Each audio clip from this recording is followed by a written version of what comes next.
Pemirsa, viral di media sosial, lantunan ayat suci Al-Quran terdengar di dalam kerumunan sepasang muda-mudi di depan booth minuman yang diduga beralkohol. Video yang memperlihatkan kerumunan sepasang muda-mudi di depan booth yang diduga brand minuman beralkohol menjadi sorotan warganet.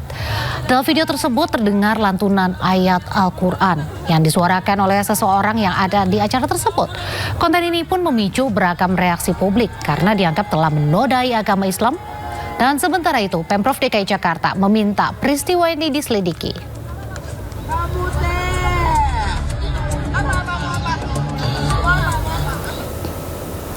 Sementara itu, sebuah akun di media sosial Threads memberi klarifikasi. Sang pemilik akun yang mengaku sebagai pembawa acara atau MC memberikan pengakuan bahwa aksi tersebut adalah bentuk spontanitas. Ia juga meminta maaf atas kejadian yang akhirnya viral tersebut dan siap bertanggung jawab atas kegaduhan yang terjadi. Namun pihak produsen minuman keras hingga kini belum memberikan pernyataan terkait peristiwa yang dikecam banyak pihak.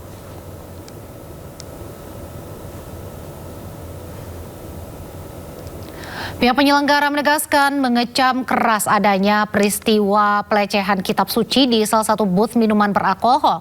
Ditegaskan kejadian ini di luar kendali penyelenggara dan tak membenarkan dengan aksi yang terjadi.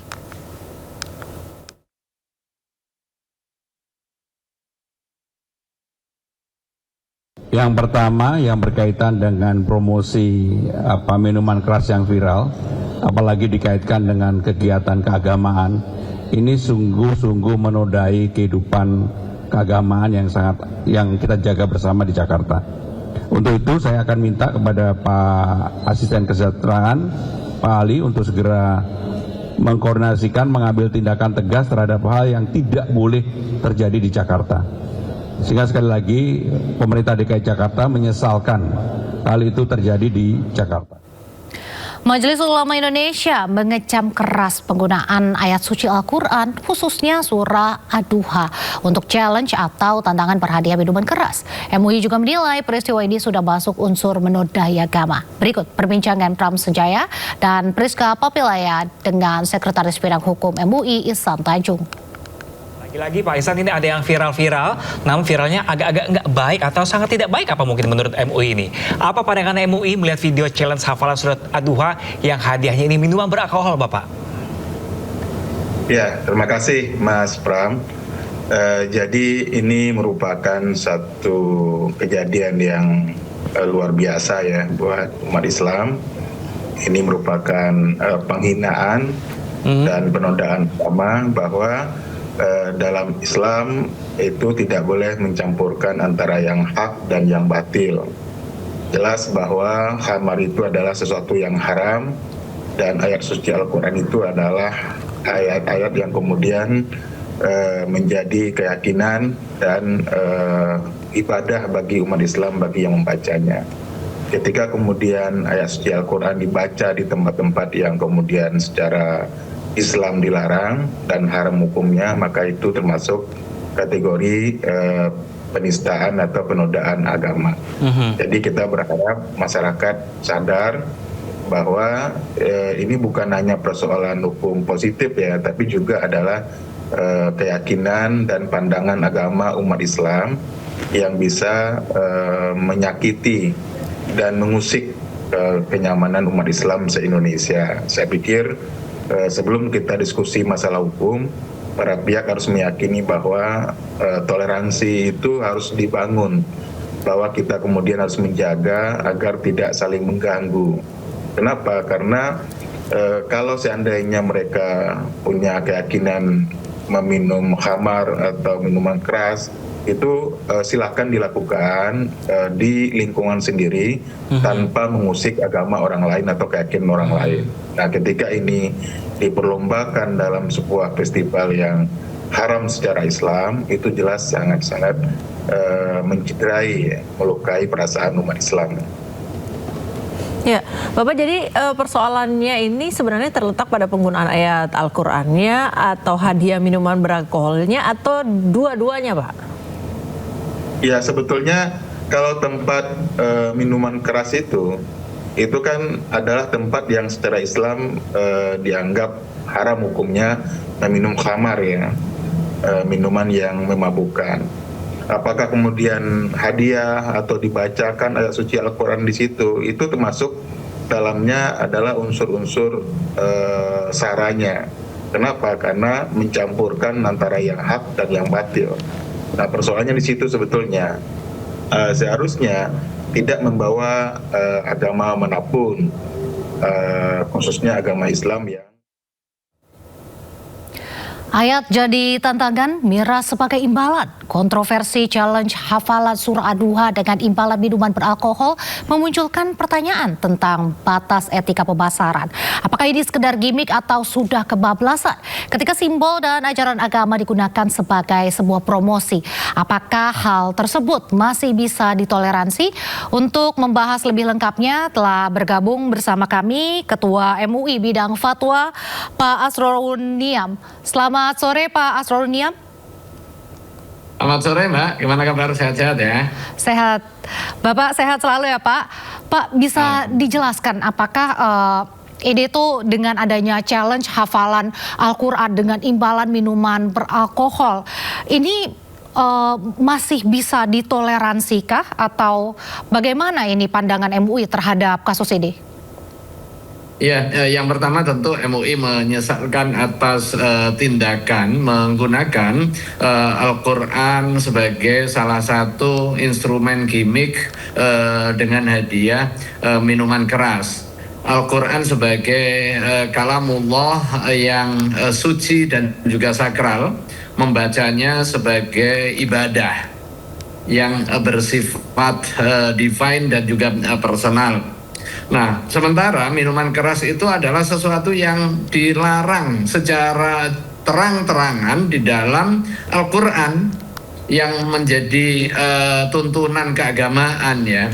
Nah, kemudian mengkaitkan bacaan Al-Quran dengan hadiah minuman keras, tentu ini kontradiktif, pelecehan dan juga perendahan kesucian Al-Quran yang bisa berpotensi mengarah kepada penodaan agama. Karena itu penyelenggara harus segera melakukan klarifikasi, melakukan tabayun, dan juga melakukan langkah-langkah mitigasi. Aparat penegak hukum juga perlu segera melakukan langkah-langkah penegakan, mulai dari penyelidikan, penyidikan, dan juga penindakan jika ada pelanggaran hukum yang ditimbulkan dari peristiwa ini. Karena isu ini sangat sensitif dan bisa mengundang kerawanan sosial jika tidak ditangani secara dini ya.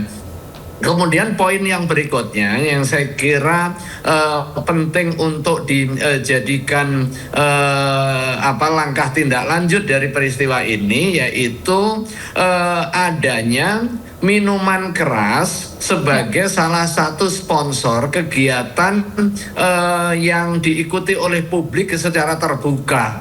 Tentu ini bertentangan dengan akal sehat, melanggar aturan agama, dan juga bertentangan secara hukum. Karena kita memiliki aturan pelarangan peredaran minuman keras di ruang publik. Tiba-tiba ini ada kegiatan publik atas nama kreativitas, apa yang disebut sebagai proyek itu istilahnya, sementara sponsornya adalah minuman keras yang dari hasil riset kami kadar alkoholnya lebih dari 19%. Tentu ini bermasalah secara hukum, karena itu perlu ada langkah-langkah cepat untuk penanganan. Jangan sampai ada permisivitas mengenai peredaran miras di tengah masyarakat. Jangan sampai keabaian ini kemudian merusak sendi-sendi kehidupan bermasyarakat dan bernegara kita yang sudah kita jaga bersama-sama ini. Ya, Pak Asrorun, ini sebenarnya kalau dalam aturan mungkin seperti fatwa MUI sendiri, adakah batasan atau ketentuan terkait dengan aktivitas promosi gitu? Oh ya, kan sudah jelas ya, kegiatan yang baik harus dilakukan dengan cara-cara yang baik. Seperti tadi, promosi kegiatan untuk melariskan kegiatannya. Kalau kegiatannya itu positif, promosinya secara buruk, maka dia terlarang. Nah, sebaliknya kegiatannya buruk, promosinya baik pun itu justru akan melahirkan daya tarik terhadap sesuatu yang salah, dan ini juga tidak dibenarkan. Seperti contoh misalnya Al-Quran dibaca sebagai sebuah ibadah, kemudian dijadikan sebagai salah satu instrumen untuk melakukan kebaikan. Dia diberikan hadiah jika khatam 30 juz misalnya, itu bagus, tetapi caranya juga harus bagus. Kalau hadiahnya minuman keras, ya tentu ini sesuatu yang baik dibingkai dengan cara yang tidak baik, maka hasilnya juga tidak baik. Nah, sebaliknya kalau ada mabuk-mabukan dilakukan oleh orang yang berjilbab misalnya, kemudian dia di masjid, tujuannya tempatnya di masjid, tujuannya untuk mendekatkan diri kepada Allah, tetapi dengan cara mabuk-mabukan, tentu ini juga tidak diperkenankan. Karena itu memang harus ada wisdom, harus ada literasi, harus ada edukasi bagi masyarakat, terutama bagi event organizer, kemudian bagi produsen, dan juga bagi masyarakat secara umum. Jangan sampai kreativitas atau atas nama kreativitas kemudian kita menabrak aturan, melanggar norma agama, melanggar kepatutan yang hidup di tengah masyarakat, bahkan sampai melanggar hukum formal yang bisa berdampak kepada risiko pidana.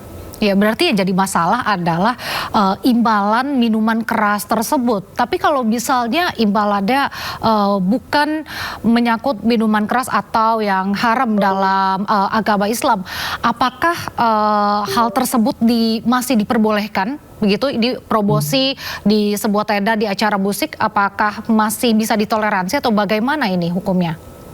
Enggak, misalnya membuat semacam gimmick atau kuis siapa yang hafal Al-Quran di dalam momentum 17-an misalnya, tentu itu bisa menstimulasi orang untuk giat membaca Al-Quran.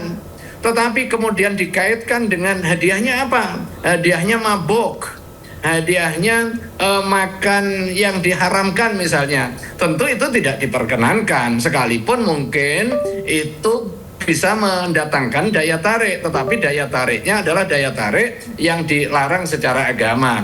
Kemudian wahananya, kalau wahananya itu adalah tempat maksiat, misalnya lagi joget-joget yang mengumbar aurat, di dalamnya ada orang mabuk, kemudian ada kuis membaca Al-Quran, tentu tidak tempatnya. Sebagaimana ketika kita membaca Al-Quran di toilet misalnya, membaca Al-Qurannya oke, tetapi begitu ditempatkan di toilet menjadi terlarang, sekalipun mungkin niatnya baik untuk zikir dan lain sebagainya, tetapi ada tempat-tempat yang dilarang untuk melaksanakan aktivitas zikir termasuk membaca Al-Quran.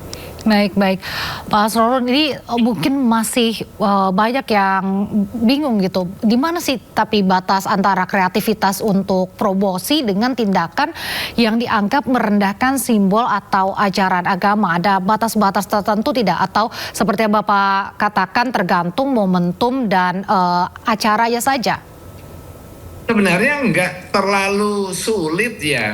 Jadi kreativitas itu tentu tidak tanpa batas. Agama pun juga tidak memberikan pembatasan terhadap kreativitas. Nah, agama tidak menutup kreativitas seseorang. Bahkan agama mendorong adanya kreativitas di dalam berkebudayaan, berperadaban, menemukan inovasi-inovasi, termasuk di dalam urusan seni.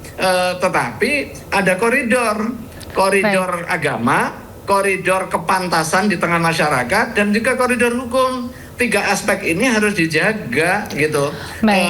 Ketika apa yang tadi dilakukan itu nalar masyarakat awam pun sudah menilai bahwa itu tidak pantas. Kemudian itu bertentangan dengan komitmen mensucikan Al-Quran sebagai kalamullah dan punya potensi melanggar aturan hukum formalnya. Baik, terakhir Pak Asrorun Niam, singkat saja. Jadi siapa yang sebenarnya harus bertanggung jawab dalam insiden ini? Apakah pihak penyelenggara, pihak brand, atau MC-nya? Atau bagaimana ini? Dan adakah sanksi yang bisa dikenakan? Untuk memastikan kasus itu hingga pada hukum akhirnya tentu membutuhkan pendalaman ya, tasawur masalah kalau di dalam proses ifta, proses pemfatwaan. Karena itu MUI menunggu klarifikasi pihak-pihak yang memiliki tanggung jawab terkait dengan kasus yang viral ini. Mulai dari MC, kemudian event organizer, produsen, sponsorship, dan juga pihak-pihak yang bertanggung jawab. Karena kasus ini membuka banyak hal. Yang pertama terkait dengan etika event organizer, yang kedua etika kegiatan publik, kemudian ketentuan keagamaan, dan yang paling penting adalah soal potensi pelanggaran hukum terhadap peredaran minuman keras di ruang publik yang pada hakikatnya itu dilarang oleh hukum.